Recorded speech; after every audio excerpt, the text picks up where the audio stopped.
as 5 portas de entrada do mal. E começa aqui o estudo de hoje falando sobre a segunda porta, que é o que são os olhos. Quando um pecador se arrepende e se entrega ao Senhor Jesus, no mesmo instante seu nome é escrito no livro da vida. Graças a Deus, este está salvo, né?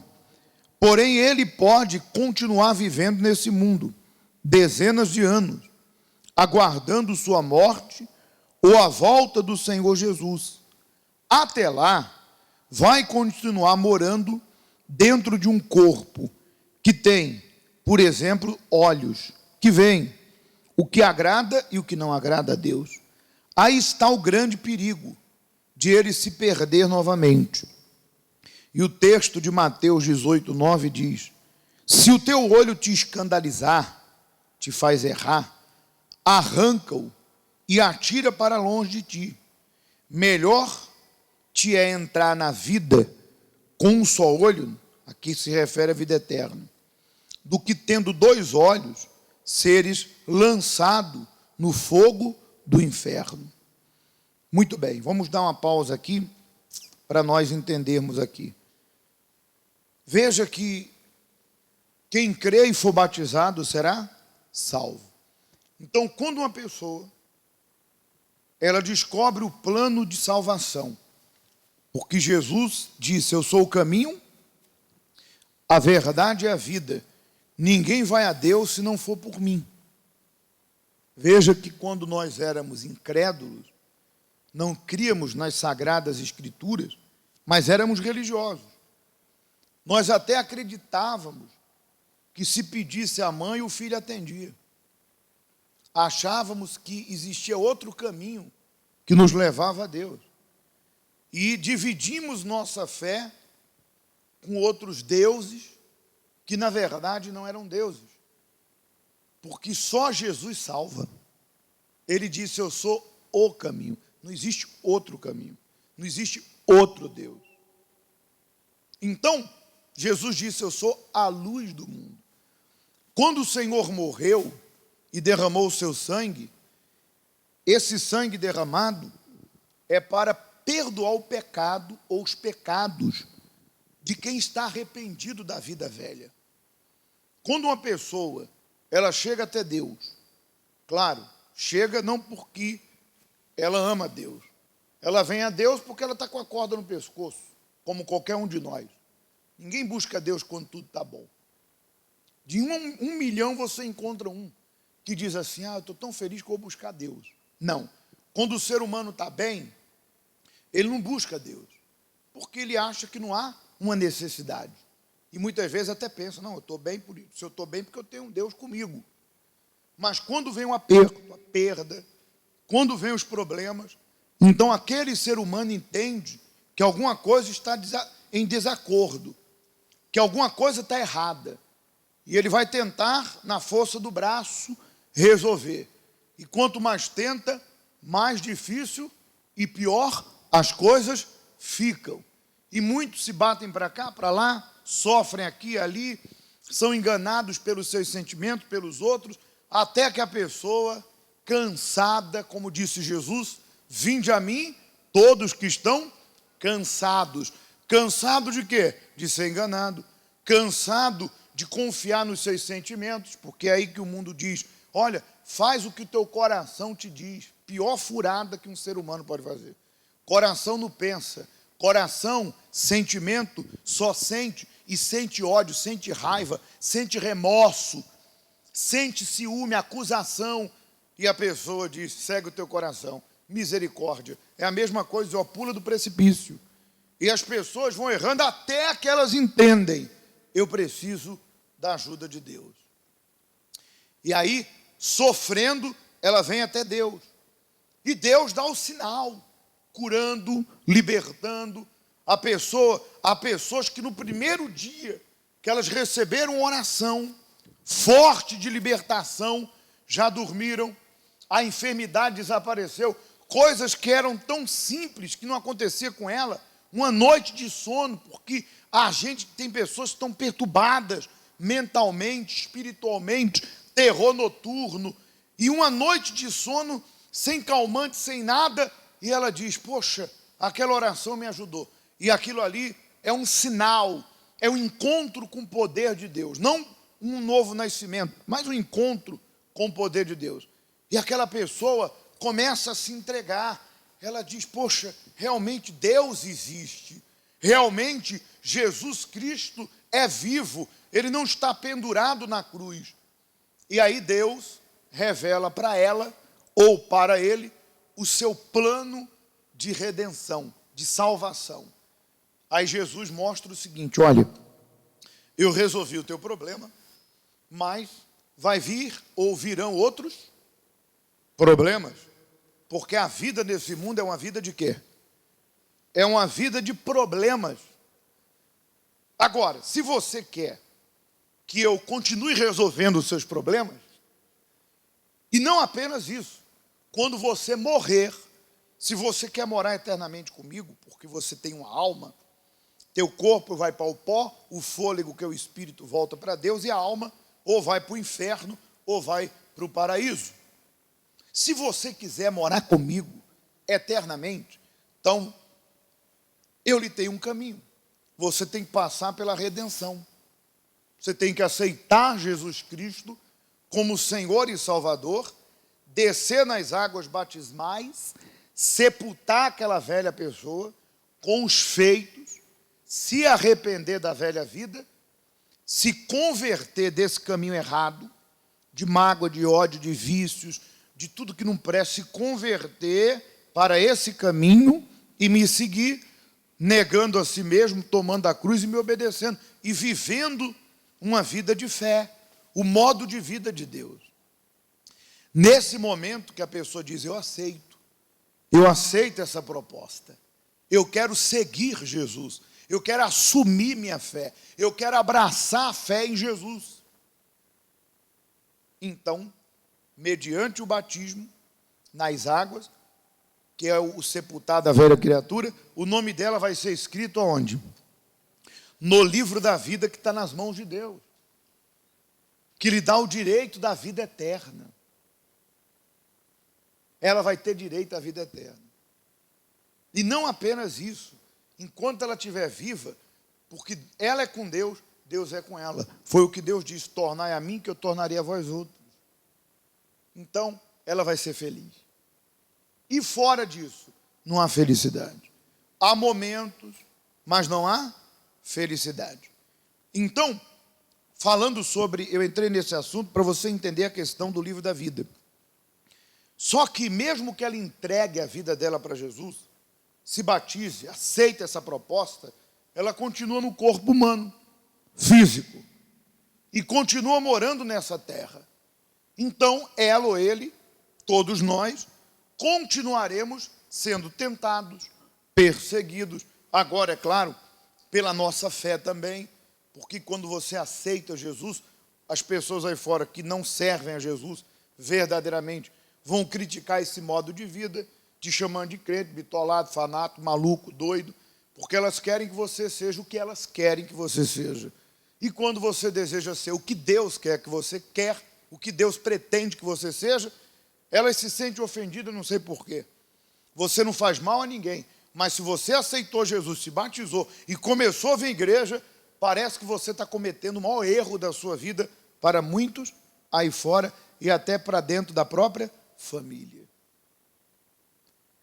Mas é bíblico, Jesus disse que por causa da nossa fé nele, nós seremos perseguidos. Mas ele disse, alegrai-vos, porque grande é a vossa recompensa. Grande é a vossa recompensa. Muito bem. Então, enquanto nós estivermos nesse corpo, vai vir tentação, vai vir sentimento, vai vir pecado, desejos, principalmente por onde? Pelos olhos. Quando a Bíblia diz aqui que se o teu olho te faz errar, tira fora, não está se referindo ao membro do corpo, está se referindo a coisas e pessoas que me faz errar. Se aquela companhia não é boa, eu vou tirar ela da minha vida para que ela não me separe de Deus ou não me faça sofrer. Se aquela coisa que eu tenho visto, que não deveria ver, polui a minha mente, me deixa sujo, eu vou abandonar aquilo, para que a minha fé ou o meu interior não esteja em desacordo com Deus. Vamos continuar. Pela proteção da fé, temos que ser radicais e arrancar de nós tudo que possa pôr em risco nossa vida espiritual. Os olhos podem ser uma grande porta de entrada do pecado e assim causar destruição do maior tesouro que um ser humano pode receber nesse mundo, que é a salvação da alma. O Senhor Jesus foi claro e direto quando disse: qualquer que atentar numa mulher para cobiçar, já em seu coração cometeu adultério com ela. Mateus 5, 28. Pedro também alertou sobre os homens injustos que havia em sua época por possuírem olhos de adultério, tendo os olhos cheios de adultério e não cessando de pecar, engordando as almas inconstantes, tendo o coração exercitado na avareza, filhos de maldição. Segundo Pedro 2,14. Isso também se estende, é isso mesmo, nos dias atuais às mulheres. Cuidado com o que chega aos seus olhos, como vídeos pornográficos, conteúdos na TV e na internet, etc., coisa que alimenta a carne e são nocivos à saúde espiritual. Quando tentada a olhar para alguém com cobiça, desvie o olhar, aprenda a dizer não aos seus olhos, não deixe a janela da sua alma aberta. O ladrão vem a roubar, matar e destruir, João 10, 10. Certamente roubará sua fé e sua comunhão com Deus. Muito bem.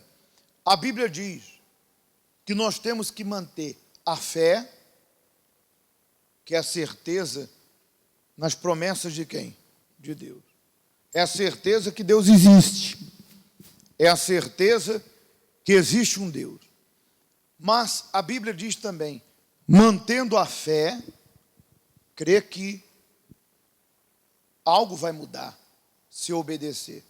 Porque o conceito fé é certeza do que vai acontecer. Mantendo a fé, diz a Bíblia, e a boa consciência. Porque aqueles que rejeitaram a boa consciência naufragaram na fé.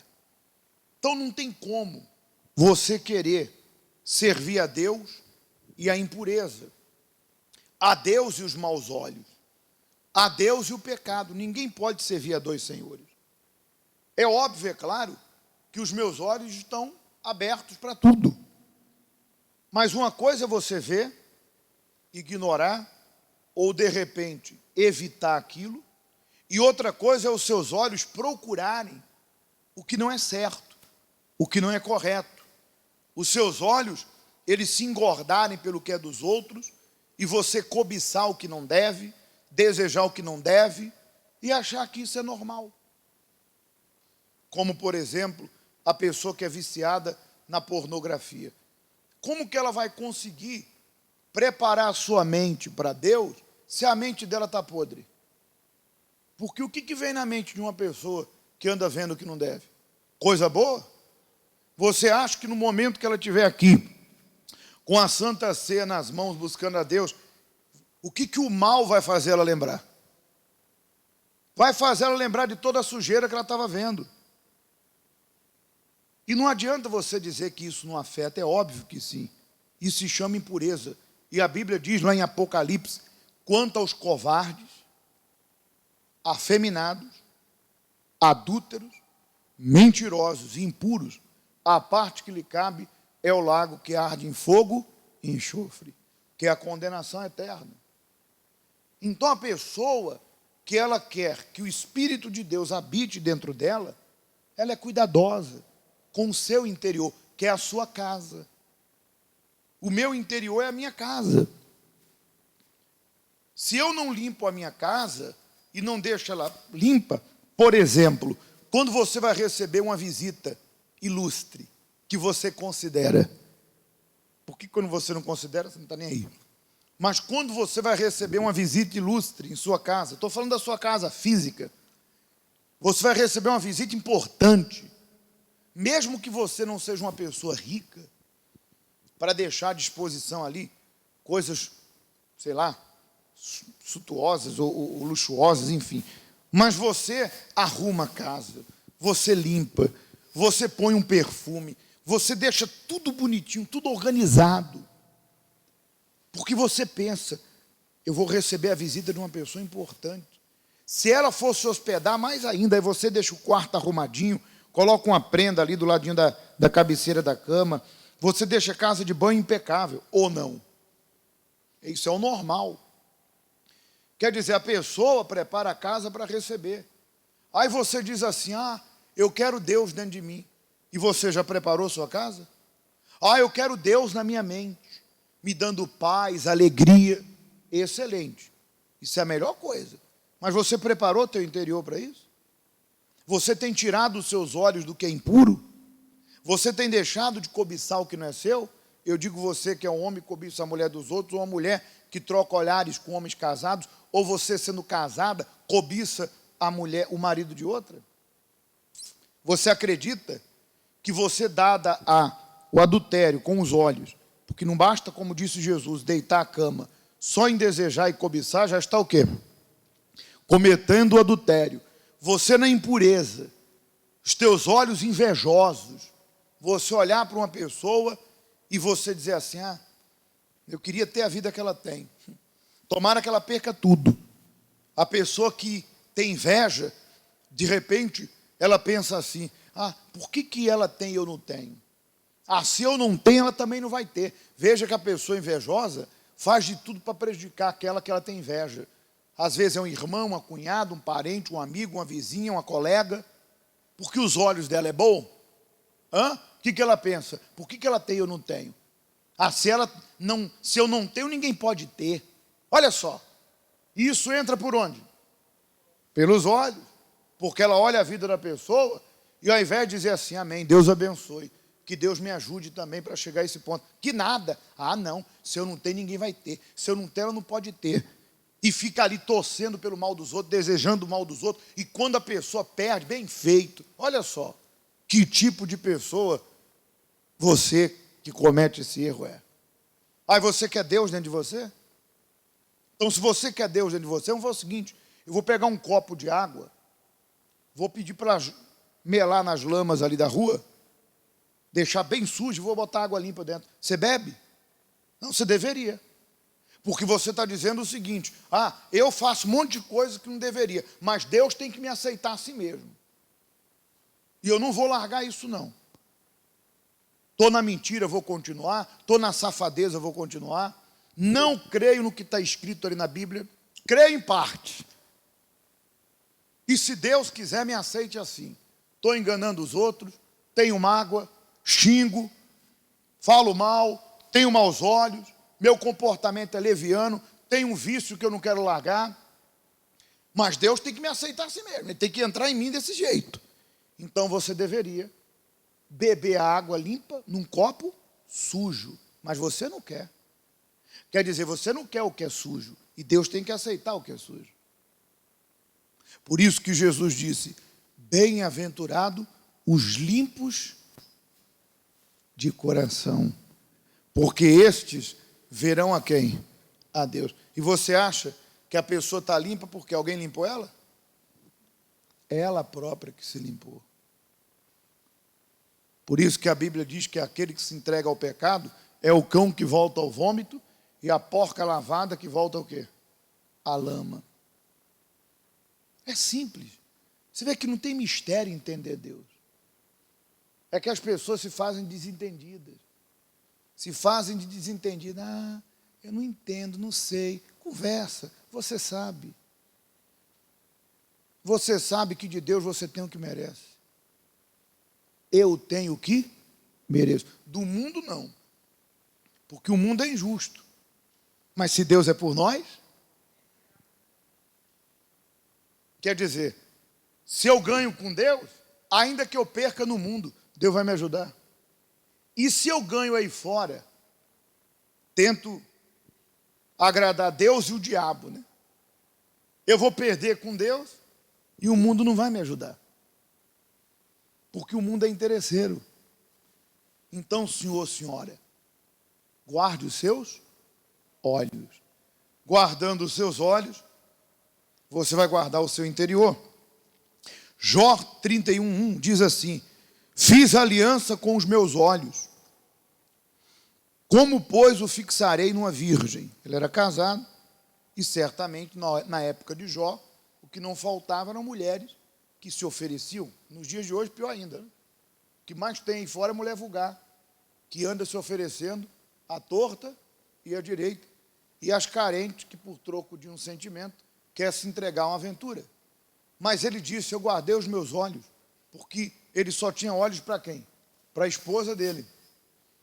Ele só tinha olhos para a esposa dele. Ele guardou os seus olhos. Muito bem. Quero convidá-lo, diz aqui, a fazer o que Jó fez. Uma aliança com os seus olhos. Curve-se diante do Altíssimo. Ele vai lhe trazer à memória todas as sujeiras que entraram pelos seus olhos. Arrependa-se, essa é a condição, né? O que é arrepender, pastor? Abandonar e não continuar fazendo aquilo. Confesse e entre em acordo com os olhos, de que nunca mais você os fixará onde?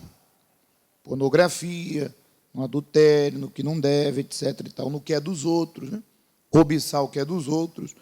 Assim, estará fechando mais uma porta de entrada do mal em sua vida. Aqui, então, nós concluímos a segunda porta. A primeira é o ouvido, a segunda é o quê? Os olhos. E semana que vem falaremos da terceira porta.